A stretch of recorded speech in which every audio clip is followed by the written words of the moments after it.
y para la parte energética, fósforo. Y ustedes pueden observar el contenido proteico y como fuente de carbono es realmente espectacular, es buenísimo. Yendo a un extremo, si nosotros utilizáramos levaduras, las que están aislando, como alimento para nosotros, entonces miren la composición que tiene. Es excelente, ¿no es cierto? ¿Verdad? Es excelente para una nutrición. ¿Se dan cuenta? Entonces, en este tema, lo que estamos intentando darles a comentar es la importancia nutricional que tienen las células microbianas como alimento. Importancia nutricional, particularmente para la crianza de animales, ¿de acuerdo? Es decir, criar ganado, eh, o sea, animales mayores, menores, ¿no es cierto? Y en algún caso también para el ser humano, ¿sí? ¿De acuerdo? Entonces la idea es esta, es utilizar levaduras, bacterias y hongos como alimento, como fuente de alimento para animales y también eventualmente para el ser humano. ¿De acuerdo? Entonces, estos microorganismos también se las utiliza como fuente de alimento, de alimentación. En esta época, en este tiempo, particularmente para los animalitos. ¿De acuerdo? Y también ya se ha utilizado para el ser humano, ¿de acuerdo? Y en la tablita de la derecha es un resumen de lo que estamos comentando, ¿no? Pero la tablita de la izquierda es de muy buena referencia, ¿de acuerdo? Entonces, la idea central de este tema es conocer que los microorganismos también llegan a constituirse como alimento nutricional, particularmente para los animales. ¿De acuerdo? Entonces, a este alimento se lo conoce como proteína unicelular. ¿De acuerdo? O proteína microbiana. ¿Sí? Aquí tenemos algunas definiciones. Y en estas definiciones están establecidas en la literatura, ¿de acuerdo? Pero la vamos a aclarar. Estas definiciones están en los libros, están en la literatura, están en los textos, pero la vamos a aclarar. Dice, el término de proteína unicelular, estoy haciendo una lectura, hace referencia a la proteína obtenida del cultivo de microorganismos. Por ejemplo, cuando han inoculado una colonia de levadura al mosto estéril, entonces ustedes están obteniendo proteína de un cultivo microbiano, en este caso levadura. ¿Ya? Cuando elaboran chicha, hay una borra, y la borra es un cultivo de microorganismos. Cuando producen vino o cerveza, lo mismo. Entonces se produce una borra, y esa borra es la proteína unicelular. Pero vamos a continuar con la lectura. El término de proteína unicelular, PUC, hace referencia a la proteína obtenida, ¿sí? A la proteína obtenida del cultivo de microorganismos mediante fermentaciones principalmente aerobias y en algunos casos anaerobias, utilizando como sustrato materiales como almidón, harina, cereales, melazas, residuos de cosecha, entre otros que se producen. Pero aquí dice algo bien interesante. Dice, hace referencia a la proteína obtenida del cultivo de microorganismos. Da a entender que el cultivo de microorganismos genera una proteína. No, no, no es así, ¿de acuerdo? Aquí hay que el paradigma cambiarla. Cuando ustedes colocan una colonia al frasquito que tiene mosto estéril de uva, ¿no es cierto? esa pequeña cantidad se va a multiplicar y en el fondo después, ya vamos a decir de una semana, va a haber una borra. A esa borra se la conoce como proteína obtenida del cultivo de microorganismos, ¿de acuerdo? Pero la proteína unicelular es el microorganismo. Es decir, la multiplicación de los microorganismos, esa masa que se multiplica, esa es la proteína unicelular, ¿de acuerdo? Porque a veces con esta palabrita que se obtiene es como si los microorganismos obtuviesen, ¿no es cierto? Llegarían a producir proteína, ¿no es cierto? Las levaduras producen, con las levaduras se obtiene etanol, ¿no es cierto? Con las bacterias acéticas se produce o se obtiene ácido acético, pero en este caso no. Su multiplicación natural hace que se produzca la proteína, y la proteína son los microorganismos. El segundo párrafo que dice, la proteína unicelular o single cell proteins, es en gringo, es un término aplicado a un amplio rango de algas unicelulares. O sea, las algas unicelulares son proteína unicelular. Y filamentosas, hongos unicelulares, en este caso las levaduras, y bacterias. La proteína es producida, aquí otra vez, ¿no es cierto? La proteína es producida por procesos de fermentación controlada para uso exclusivo como alimento animal y eventualmente para el consumo humano. ¿De acuerdo? Entonces aquí nuevamente se está utilizando la palabra producir. Da a entender que las levaduras o bacterias o hongos producen, ¿de acuerdo? Producen. Pero no es así, ¿no es cierto? La multiplicación de cada microorganismo hace que sea producido la proteína, ¿de acuerdo? Eso es muy importante. Un minutito, por favor.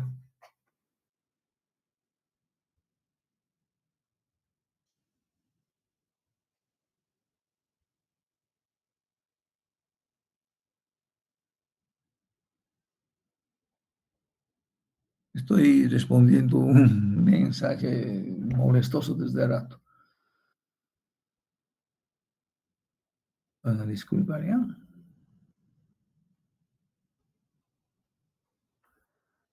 Ok, continuamos. Entonces, esto tiene que quedar bien claro, ¿de acuerdo? Porque esta palabrita en el primer párrafo dice obtenida. En el segundo párrafo dice producida, ¿verdad? Entonces hay una pequeña dualidad, ¿de acuerdo? Una pequeña contradicción, pero estamos en este momento aclarando, ¿de acuerdo? Ustedes ponen una célula y esa célula se va a multiplicar, entonces ahí estamos diciendo se está obteniendo proteína unicelular, se está produciendo proteína unicelular, ¿de acuerdo? La masa, la propagación genera eso. Bien. Una referencia muy interesante sobre la producción de la pus, es decir, la fuente, es el estómago de los rumiantes, de las vacas, ¿ya? Las vacas tienen desde la boca, el esófago, etcétera, etcétera, ahí tienen una, una cadena microbiana. Nosotros también tenemos, pero no es la misma, ¿ya? Y ahí está el rumen, donde se produce la gran propagación de microorganismos, ¿ya? Y aquí es donde se empieza a producir lo que realmente va a necesitar. Es bien interesante esto, ¿ya? Si hubiese tiempo, llegaríamos a comentar muchísimo más. Se dice que son rumiantes, ¿no es cierto? Entonces lo que ingiere, lo devuelve, lo vuelven a masticar, ingiere, y de ahí viene la palabra rumiar. Por ejemplo, cuando ustedes están estudiando un tema, están rumiando, porque están leyendo, releyendo, estudiando. El estudiar un tema es rumiar, ¿no? Entonces, es muy interesante ese proceso biotecnológico que sucede en los rumiantes, en vaca, en todos los animalitos que hacen este proceso, ¿no es cierto? Y particularmente el rumen, ¿no? Y es impresionante, ¿no? Entonces, una referencia muy interesante es lo que sucede en la alimentación de estos animales mayores, ¿de acuerdo? Ahí se produce lo que ellos necesitan, es súper interesante. Ok, habíamos indicado acá en la definición que la PUC, la proteína unicelular, se produce a través de una fermentación controlada, ya sea aeróbica o anaerobia, ¿no es cierto? Conducida por microorganismos. Y la segunda es esta referencia a lo que ocurre de manera natural en los rumiantes. Y la tercera es ya hacerlo de manera más compleja, pero con un rendimiento altísimo. Es utilizando la ingeniería genética, ¿no es cierto? Y al utilizar la ingeniería genética, entonces la producción es muy dirigida, muy controlada. Y ahí tenemos una bacteria muy conocida, la E. coli, que se deja manipular para diferentes. Por ejemplo, la insulina produce justamente la E. coli, ¿no es cierto? Y para hacer proteína unicelular, es decir, una propagación pero feroz, ¿no es cierto? Una multiplicación celular pero impresionante, es utilizar proteína recombinante, para la producción de proteína recombinante, ¿no? Entonces acá es espectacular, ¿no? Pero nosotros lo tenemos solamente como referencia. Es posible que acá en Bolivia estén desarrollando esta actividad, pero de la manera de laboratorio, experimentando, ¿no es cierto? No lo sé, ¿ya?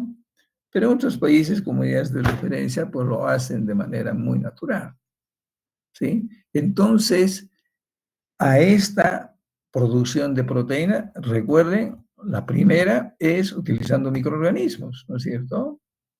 Nosotros hacemos que se propaguen, ustedes están propagando levaduras, eso es proteína.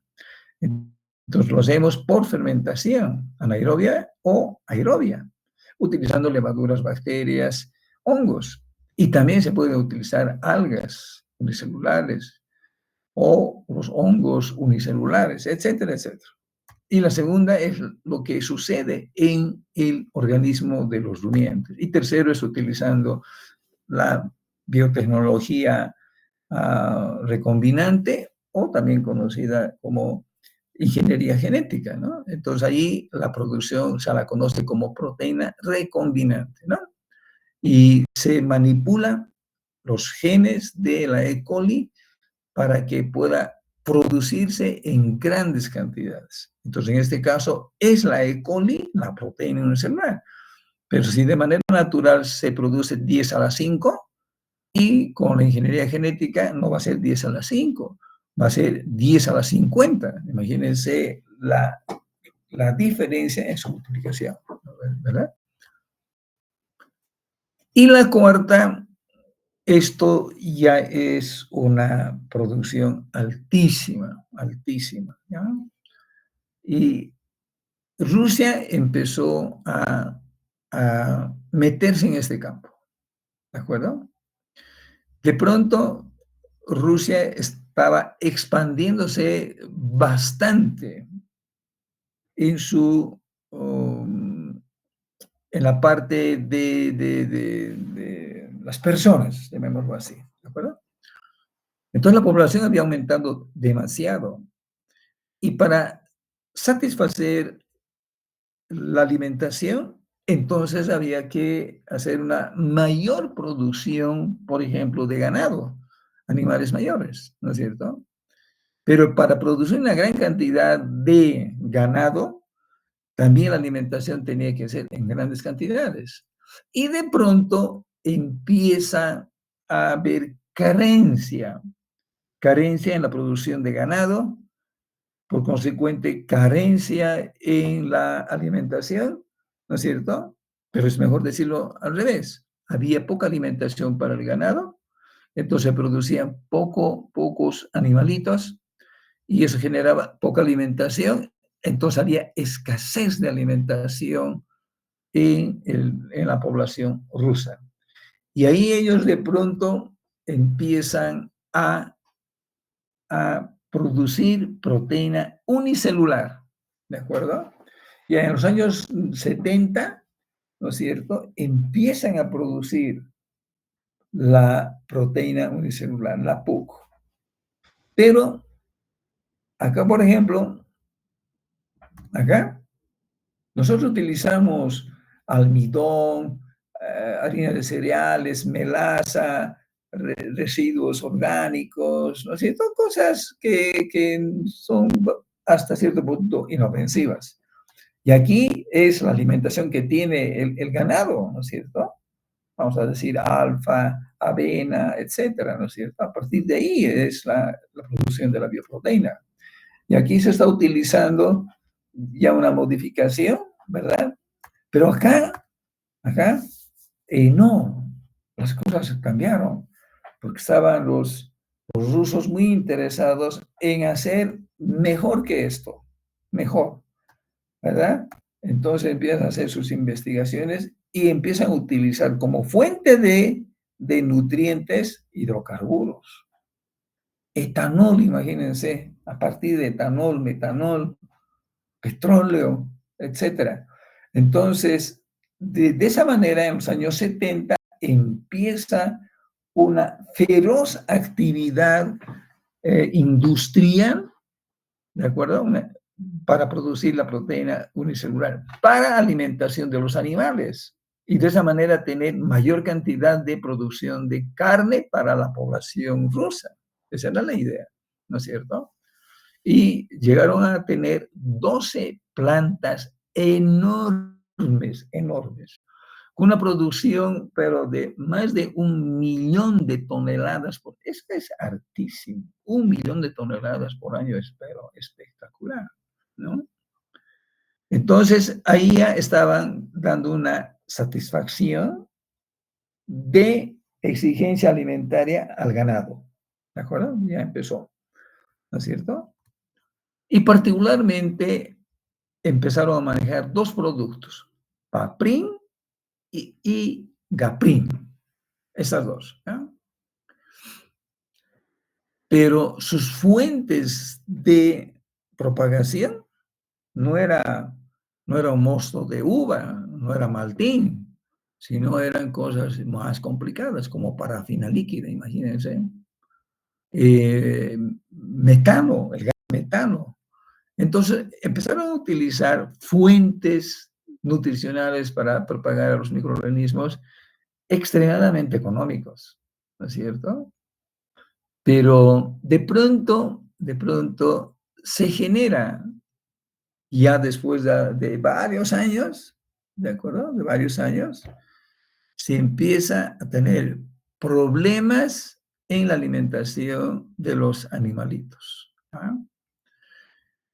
Es que estamos hablando, imagínense, de los años 70, se creía que la proteína unicelular era inofensiva, ¿de acuerdo? Pero de pronto, ya en los transcurso de los años, ¿no es cierto? Los descendientes de esos ganados criados con esta proteína empezaron a tener problemas, ¿de acuerdo?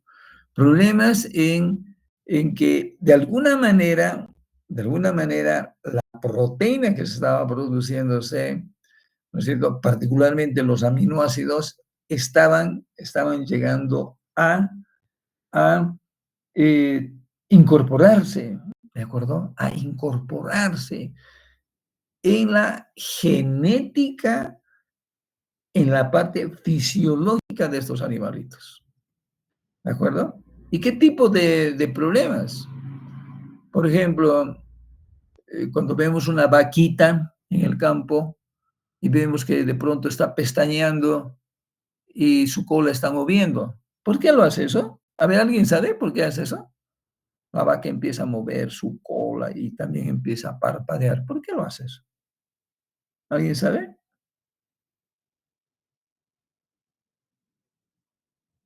¿Nadie? La vaquita empieza a mover su cola de un extremo a otro extremo. Y también los ojos empiezan a parpadear bastante. Y la pregunta es, ¿por qué lo haces? ¿Te han preguntado alguna vez? Es para espantar a las moscas, ¿no? Y empiezan a pululear un montón de moscas, entonces para espantar mueve la cola, ¿ya? Y permanentemente está moviendo la cola. Eso es para defenderse, vamos a decir así. Pero estos aminoácidos anormales que se han ido a introducir en la parte fisiológica de estos animalitos, empezó a generar un descontrol en sus movimientos. En vez que esté, por ejemplo, moviendo la cola, está moviendo, por decir, sus patas delanteras, sin que el animalito dé la señal a partir de su cerebro para que se muevan las patas. De pronto empezaba a temblar una pata o la cabeza empezaba a moverse de manera anormal. Entonces, o en el momento de comer, no podía abrir la boca. Entonces los impulsos nerviosos estaban siendo alterados, pero no era, digamos, una cosa insignificante, sino era extremadamente visible. Entonces tuvieron que pararlo, la producción, a pesar de que la proteína, la GAPRI, era bastante segura. Aún así, tuvieron que pararlo la producción. La pararon para que no llegue, no llegue a llegar todos esos problemas de los animalitos a la salud de la población rusa. Después de haber trabajado alrededor de 20 años, se para totalmente la producción de la biomasa utilizando estos microorganismos y esas fuentes de alimentación. No es que estaba mal, no es que estaba mal, sino no estaba debidamente controlada, ¿de acuerdo? Pues ya vamos a llegar luego. Como no estaba controlada, entonces, vamos a decir así, al como sea lo hacían. El asunto era producir biomasa. El asunto era producir la mayor cantidad de biomasa, sin ningún control, porque para esto hay que controlar. Se tiene que controlar particularmente la dosificación de aire, oxígeno. El coeficiente de difusión del oxígeno es clave para la propagación. Como no estaba controlado, entonces, pues empezaron a producirse cosas dañinas para la alimentación del ganado, animales mayores de manera general. Y eso necesariamente también iba a llegar al ser humano, ¿no es cierto?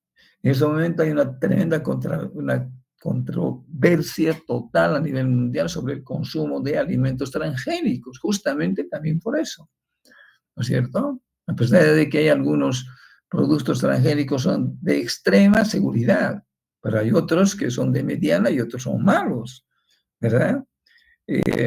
Por ejemplo, toda la parte oriental de Bolivia, desde hace años se están pidiendo utilizar la biotecnología, utilizar transgénicos para producir sus granos, ¿no es cierto? La soya, etcétera. Pero están prohibidos. Pero con el nuevo gobierno creo que lo van a conseguir, ¿no es cierto? Mientras haya buena fe, todo es bienvenido. Pero si simplemente es para lucrar, como ha ocurrido con Papín y Gabriel, entonces la cosa no funciona, no es bueno, ¿no es cierto? nos van a meter el gato por liebre. Y es lo que están haciendo con diferentes productos. Por ejemplo, hay un cítrico que tiene sabor a naranja, mandarina, no sé qué. Eso no es normal. Eso es manipulación genética, es transgénica, ¿no es cierto? Va a probar una de esas está bien, pero para un consumo regular no. Pero ya después de varios años, en la actualidad, Rusia nuevamente está produciendo nuevamente su biomasa, pero ha reducido, no es tanto como lo hacía en la década de los 70, 80, ha reducido, pero es una producción ya de mejor calidad, ¿no? Ya se puede considerar que es muy buena, ¿ok? Ustedes producen proteína unicelular, ya he repetido, ¿no? Agarran una colonia de levadura, lo ponen al mosto y ahí la levadurita va a propagar. Eso es producción de bioproteína, hola poco, ¿de acuerdo? Pero el rendimiento es muy bajo, es bajo rendimiento, ¿no? Vamos a decir 10 a la 10 y lo esperado es 10 a la 50. Entonces, o ya de manera muy controlada, 10 a la 500. ¡Wow! Es una altísima producción de masa, de biomasa, ¿verdad? ¿Y cómo se mejora eso? Controlando las condiciones, particularmente del coeficiente de difusión de oxígeno. Y aquí tenemos un diagrama, ¿no es cierto? Por ejemplo, ustedes, para que se produzca mayor cantidad de biomasa, pueden agitar el mosto, pero todo el tiempo. Vamos a decir, 48 horas ustedes pueden agarrar su frasquito donde están propagando, ahí agitar, ¿no? Suavito hay que agitar, pero no debemos dejar de agitar. Entonces, de esa manera la producción se va a aumentar, ¿no es cierto? Va a aumentarse. ¿Se entiende, verdad? Ustedes han puesto en su frasquito pequeño el mosto limpio estéril de uva y luego han inoculado una colonia y ahora agitan. Ya no se va a producir 10 a la 50, va a ser 10 a la 500. ¿Ah? Pero si a eso ustedes meten una pequeña manguerita para oxigenar, oxígeno estéril, entonces la multiplicación va a ser más vigorosa. Entonces, en este diagrama, eso es lo que están mostrando. No se ve muy bien el diagrama, entonces eso están mostrando. Es un bioreactor donde está súper controlada temperatura, dosificación del oxígeno, la agitación, la conversión, todo está controlado. ¿Qué cantidad va a entrar de fuente de carbono, nitrógeno, los microelementos? Todo está bien controlado y de esa manera la producción es altísima, 10 a la 500. Y si es natural, va a ser 10 a la 50, ¿no? Entonces hay una diferencia abismal, ¿de acuerdo? Entonces, hoy en día producen. Por ejemplo, la levadura Fleischmann que nosotros consumimos, la producen de esta manera, pero no para la alimentación, sino para la panadería, para la parte doméstica, ¿no es cierto? Entonces, en La Paz producen esta proteína de la levadura Fleischmann, ¿de acuerdo? Son aplicaciones. Su proceso, ustedes lo conocen, ¿ya? No es nada difícil. Ahora, si lo filtran ustedes, lo filtran biencito el mosto, vamos a utilizar esa palabrita, biencito, bien filtradito, y luego propagan la levadura y la vuelven a filtrar, y el filtrado en la proteína. Y la pueden secar para tener proteína en polvo, ¿de acuerdo? Ese es el proceso, no es nada difícil. La parte clave es el control. Desde el momento que se empieza a elaborar el mosto, la inoculación de las cepas, etcétera, debe estar bien controlado. De esa manera hay buen resultado. ¿Ya? Ahora, es necesario hablar qué microorganismos se utilizan y qué fuentes de alimentación se utilizan. ¿De acuerdo? Por ejemplo, hay hongos. ¿Qué hongos se está utilizando actualmente? Aspergillus fumigatus, el Nigel, Cyclopeum, de algas, la espirulina, por ejemplo. Tan conocida la espirulina, la chorrella también, ¿no? Entonces son hongos que se utilizan, algas también. La doctora, ay, se me fue, no es la doctora Panoso, es la Teresa Cardoso. La doctora Teresa Cardoso se dedicaba a producir espirulina de manera planta piloto con su esposo, su esposo es Tito Núñez, compañero de estudio, y con él producían para la venta espirulina. Entonces utilizan hongos, algas, levaduras. La levadura más interesante, obviamente, son del género Saccharomyces, ¿no? Saccharomyces cerevisiae, variedad de Lustroideus, es de la levadura Fleischer, ¿no es cierto? Y también cándida, las cándidas, y bacterias también, ¿no es cierto?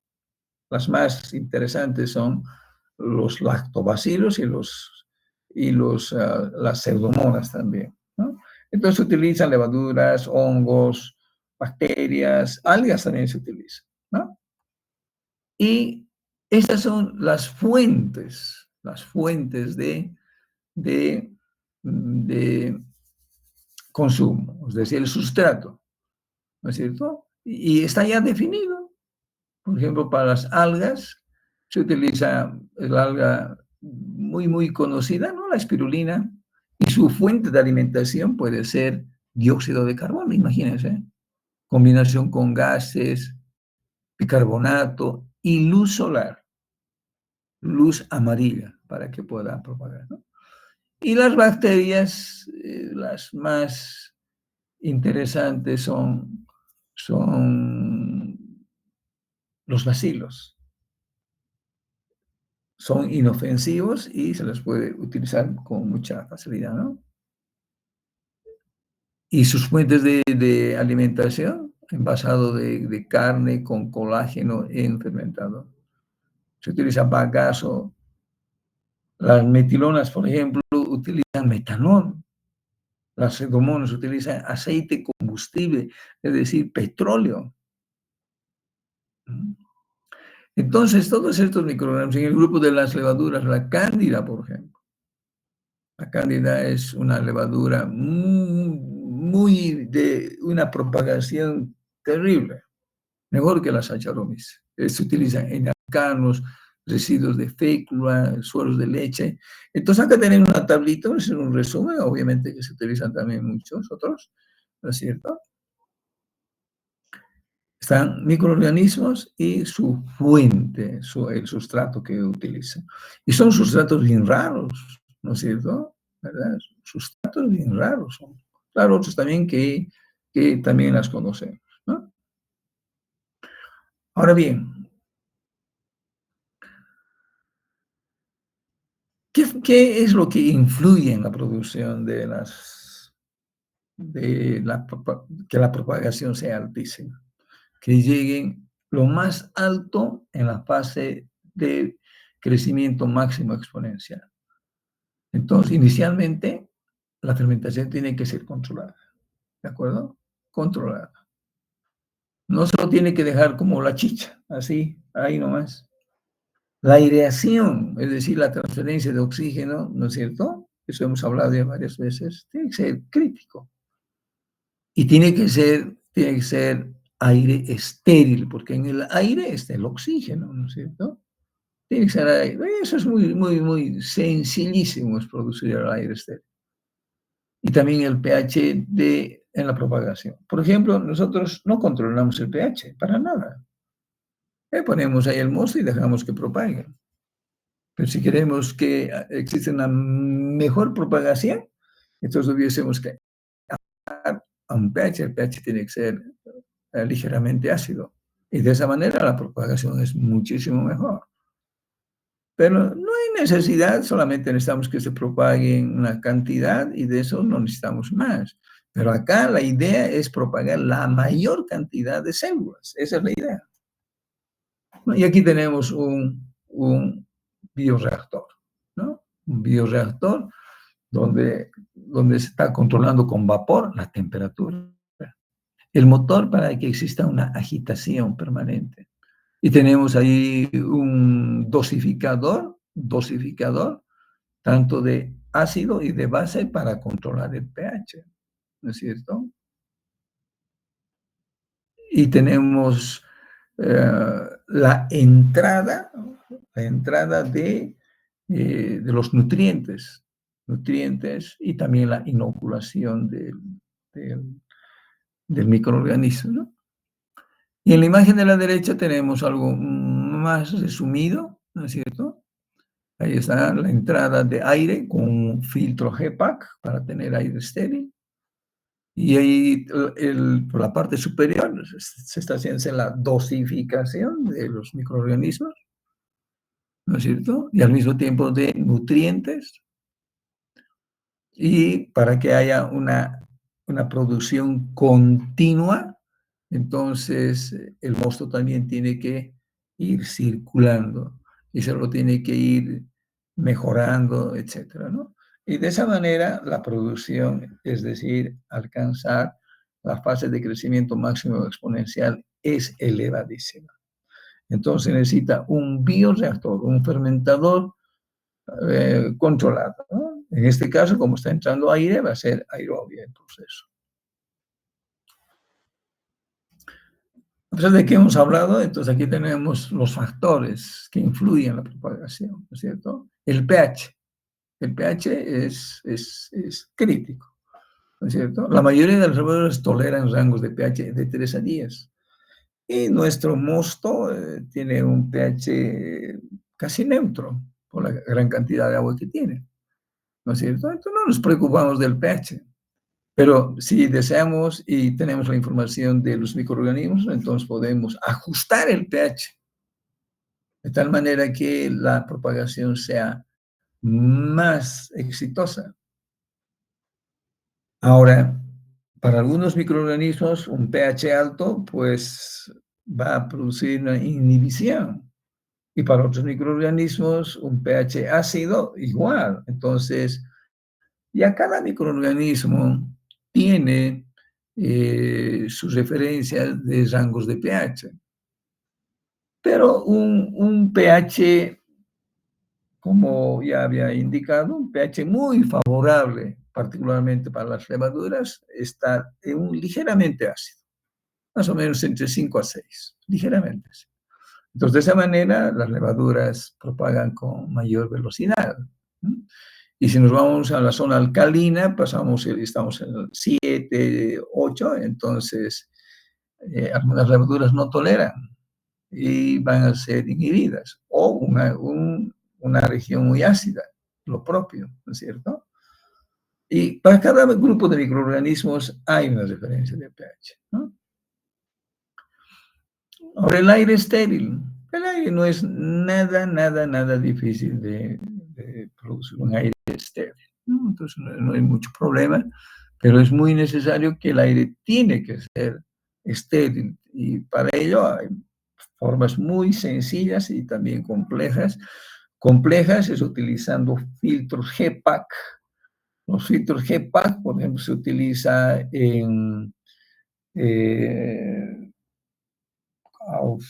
bueno, en estufas, también se utiliza en la campana de flujo laminar.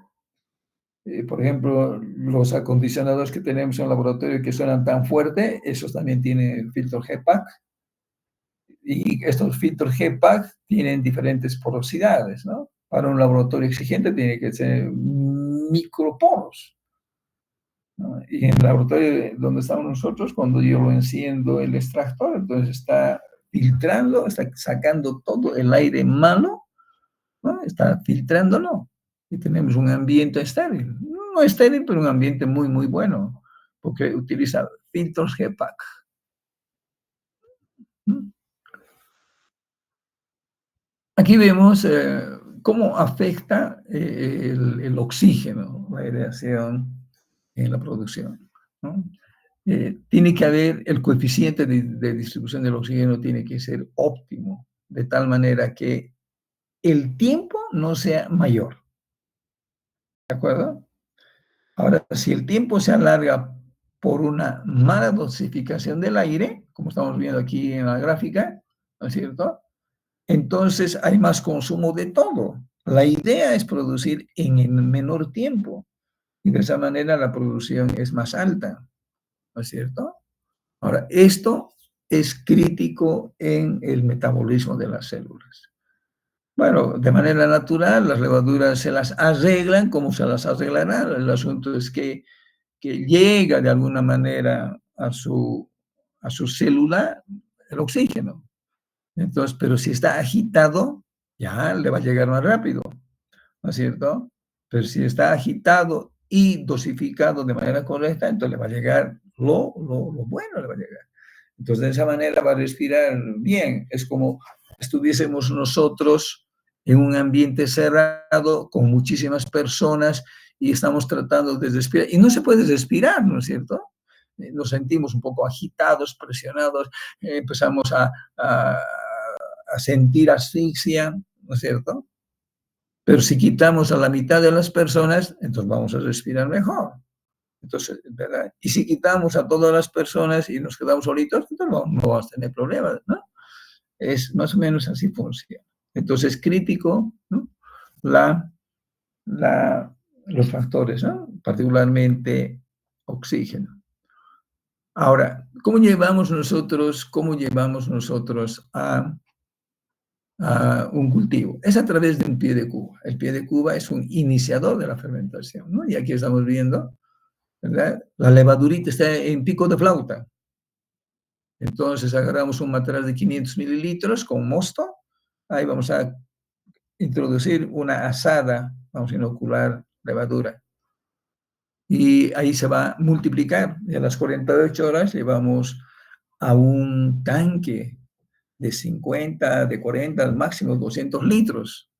Y ya a las 96 horas pasamos a un tanque de 5.000 a 10.000 litros, ¿no? Entonces hace un escalonamiento para que la levadura o el microorganismo que se ha introducido sea el que se está propagándose y no exista algunos problemas de mutaciones. Entonces, de la forma común y corriente. Lo que ustedes elaboran, su mosto en frasquitos, ese es el pie de cuba. Y de ahí ustedes pueden llevar a un volumen mayor y de ese a otro, a otro, a otro, y llegar a unos 10.000, 5.000 litros, ¿no? Por otro lado, hay también otra forma de producir la bioproteína. Ya vamos a terminar, tenemos todavía unos minutitos, ya vamos a terminar. Por ejemplo, este criterio de que los microorganismos se multipliquen, se lo está utilizando en la alimentación agrícola de los animalitos. Esto ya hemos comentado alguna vez, pero aquí lo tienen las imágenes. Entonces ellos cavan fosas revestidas con concreto o simplemente la tierra. Entonces cubren con plásticos y ahí introducen el maíz molido, mejor si es con el choclo. Ahí estamos viendo en la primera imagen un tractor que está empujando todo el maíz picado. Y luego lo tapan con la bolsa, encima colocan algo para que no entre aire y de esa manera se van a ahí multiplicar las bacterias, porque ustedes han visto que en la chala hay bacterias lácticas. Entonces va a haber una multiplicación espectacular, de tal manera que el contenido de proteína de la chala se va a incrementar en 200 hasta el 400%. Y ese incremento son las bacterias. Y ahí está funcionando como proteína unicelular. Y también lo pueden hacer en bolsas, como estamos viendo en la imagen de la derecha, ¿no? En bolsas también se puede hacer, ¿no es cierto? Entonces, lo que se hace es picar la chala, totalmente picadito, entre 5 a 7 centímetros, mejor si es con su choclito más, y no tienen que hacer nada más. Pero nosotros hemos desarrollado en esta área una tesis en la EMI. Había un estudiante que estaba estudiando justamente ingeniería agroindustrial porque su familia se dedica a una granja lechera y ellos muy rústicamente hacían, esto se llama ensilaje, ¿no? Muy rústicamente hacían su ensilaje.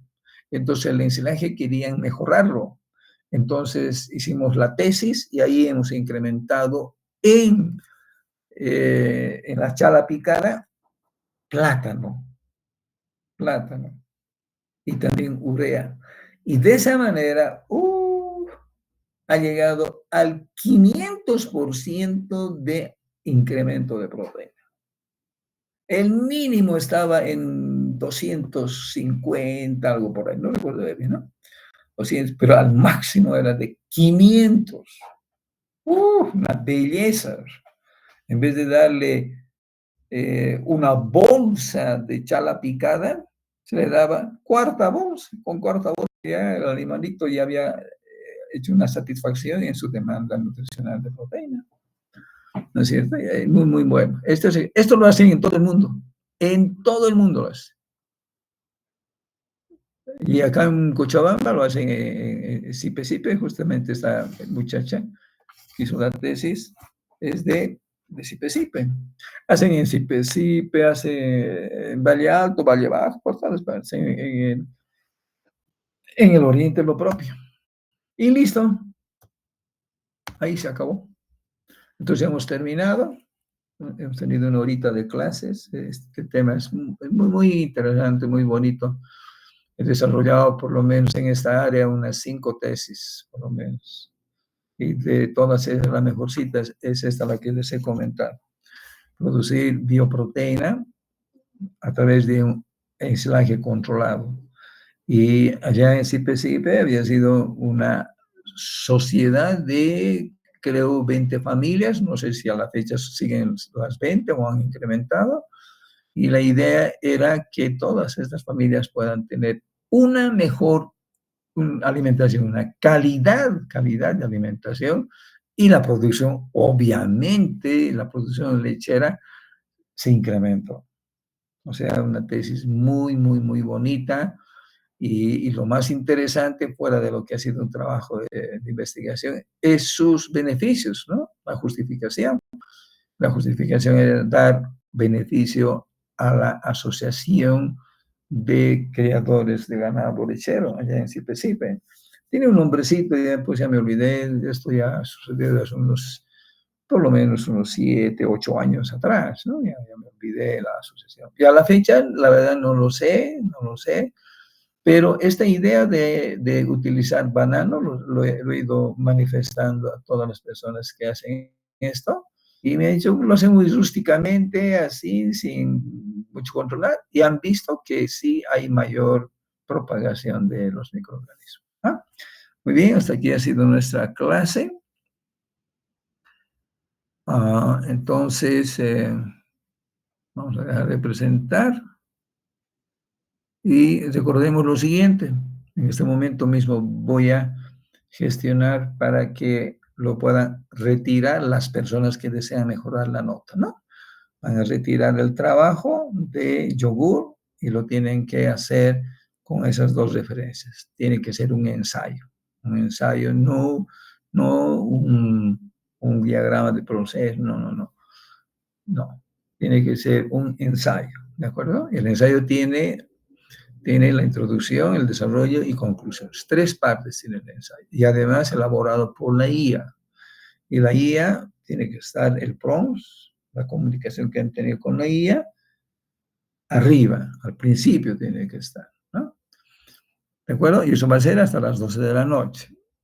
Y este el mapa conceptual va a ser para mañana igual hasta las 12 de la noche. ¿Está bien? Si tienen alguna duda, pueden comentarme Y si no hay dudas, entonces ya hemos terminado con este tema de um, la producción de bioproteína. ¿Sí? ¿No hay dudas, preguntas? No, no hay nada. Perfecto. Entonces nos despedimos de la clase. Adiós.